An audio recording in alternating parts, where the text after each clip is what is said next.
Dreamweaver'ı açtığınızda karşınıza gelen karşılama ekranından yeni bir HTML, CSS sayfası oluşturabilirsiniz. Örneğin ben burada CSS'e basıyorum. Charset UTF-8 kodlamasıyla CSS doküman belgesi açıldı. Bunu CSS uzantısıyla kaydedebilirsiniz. HTML'e bastığım anda ise HTML sayfası açılıyor. Ancak daha ayrıntısına girmek istiyorsanız bu alanın, isterseniz daha fazlaya basabilirsiniz karşılama ekranında. Ya da en genelini söyleyeyim, dosya, yeni ya da Ctrl N'ye basabilirsiniz.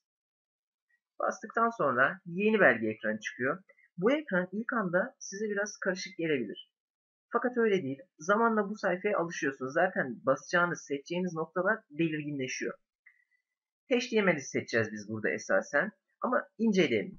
Boş sayfa seçeneğinde sayfa türü olarak HTML şablonu, CSS, JavaScript sayfa türlerini seçebiliyorsunuz. PHP, ASP.NET, Visual Basic, C# tarzında sayfa türleri var ama Dreamweaver bunları artık biraz arka plana atmaya başladı.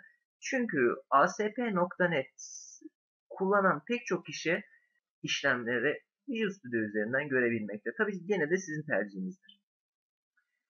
HTML'de mizampaj kısmında yok'a basarsanız sade bir sayfa karşınıza çıkacaktır. Zaten normal olarak seçmeniz gereken budur esasen. Ancak siz türlere göre ayrılmış sayfalar tercih ederseniz bir sütun sabit merkezi, bir sütun sıvı merkezi seçenekleri var. Burada sıvıyla sabit kavramlar ortaya çıkıyor. Biri liquid, biri solid diye hatırlıyorum. Bunlar liquid sıvı olduğunda sizin sayfanıza esnek bir yapı kazandırıyor. Sayfayı daralttığınızda her şey daralıyor. Sayfayı genişlettiğinizde her şey genişliyor. Öyle düşünebilirsiniz. Belli bir noktaya kadar genişliyor. Ancak sabiti seçtiğinizde siz sayfanızı daraltsanız dahi sayfadaki yazılar daralmıyor. Olduğu yerde çakılı kalıyor. Siz sayfayı daralttığınızda kalıyorsunuz. Bu alan böyle. Bu arada yanlış hatırlamıyorsam CS5 ya da CS5.5 ile gelen bir özellik. Büyük ihtimalle CS5. CS5 ile diyelim hazır HTML5 sayfaları da ortaya çıkartabiliyorsunuz artık. Sizin için hazırlanmış, siz sadece üzerindeki değişikliği yapıyorsunuz ve günümüzün en modern işaretleme standartıyla yazılmış bir sayfanız oluyor. Deneyelim. İki sütunu sabit seçiyorum. Belge türü HTML5, mizampaj CSS'i başlığa ekle seçeneği var burada. Yani üst kısma ekleyeceğiz. Onu göstereceğim size.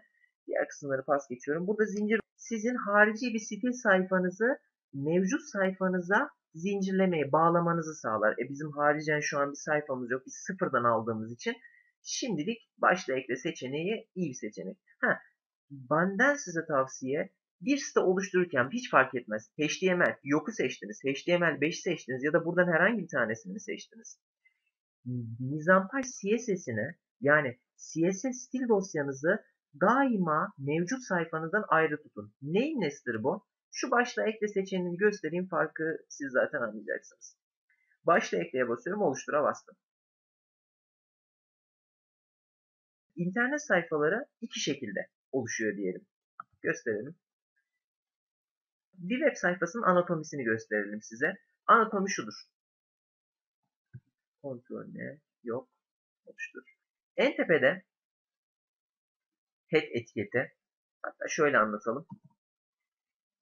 İnternet sayfaları HTML kodlarıyla başlar. HTML kodlarıyla biter. Yukarıya bakabilirsiniz. Buradan başlamış, buradan bitmiş. Onun altında head kısmı vardır. Head kısmı bittikten sonra body kısmı ortaya çıkar.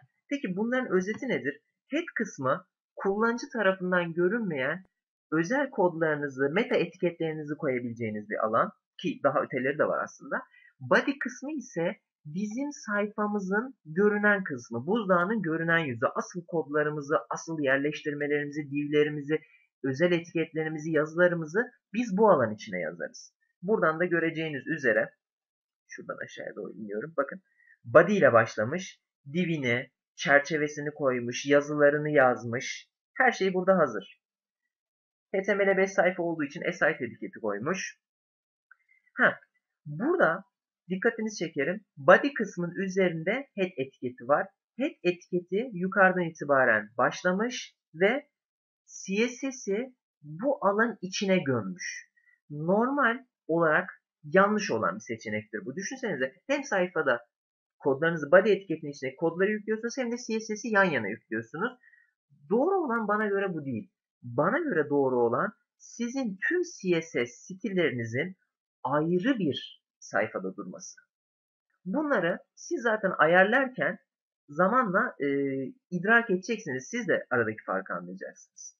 Sistem bundan ibaret. Şimdi HTML sayfamız karşımıza çıktı. Siz buradan buraları okuyarak da işlerinizi görebilirsiniz. Bakın insert logo 180'e 90 boyutlarında bir logo ekleyebilirsiniz. Birinci bağ yerine linkinizin adını yazarsınız. İkinci bağ yerine linkinizin adlarını yazabilirsiniz. Tamamen HTML5'e uygun bir web sayfasıdır. Gördüğünüz sayfa. İsterseniz değişikliği yapabilirsiniz. Tekrardan dosyaya inmeye devam edeyim. Buradan yok seçeneğinde farz edin bir sayfa açacağım. Benim için en çok kullanışlı olanlardan biri bu.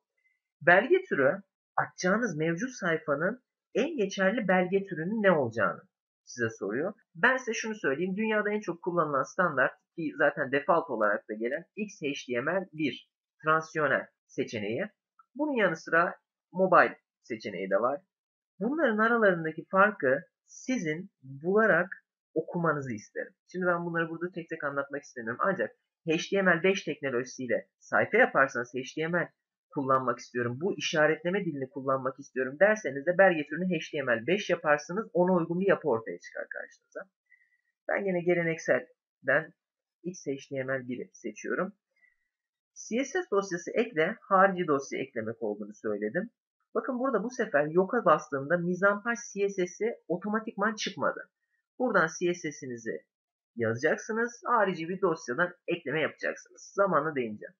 Boş şablon seçeneği sizin basit bir şablon oluşturmanızı, iskelet oluşturmanızı sağlar.